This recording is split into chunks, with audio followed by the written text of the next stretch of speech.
লিডুৰ পৰা সন্ধানহীন তিনিগৰাকী যুৱতী দুটা পৰিয়ালৰ তিনিগৰাকী যুৱতীৰ নিৰুদ্দেশৰ ঘটনাই সৃষ্টি কৰিছে চাঞ্চল্যৰ শনিবাৰৰ পৰা সন্ধানহীন হৈ আছে লিডুৰ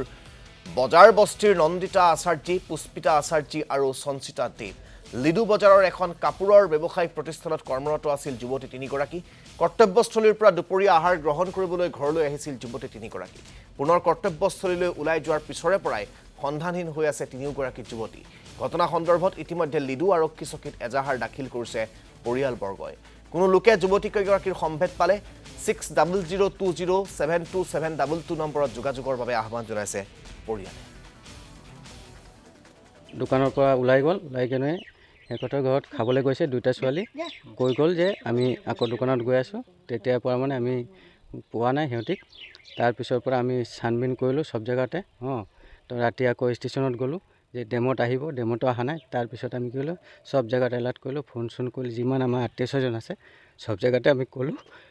কৈ কিনে তাৰপিছত ৰাতি যাম ভাবিছিলোঁ এতিয়া ৰাতিটো RPF গৈছিলোঁ একজন ক'লে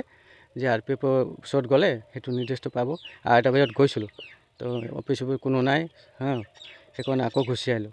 তাৰপৰা কালি ৰাতিপুৱা থানাত গ'লোঁ থানাত এপ্লিকেশ্যন দি কিনে এপ্লিকেশ্যনে ফটো লাগে তিনিজনে ফটো দিলোঁ দি কিনে থানা আৰক্ষীয়ে ক'লে যে এইটো কামটো সোনকালে আমি কৰি দিম তো আমিও ক'লোঁ তেহেঁতক যিমান সোনকালে পাৰে আমাৰ ছোৱালীকেইটাক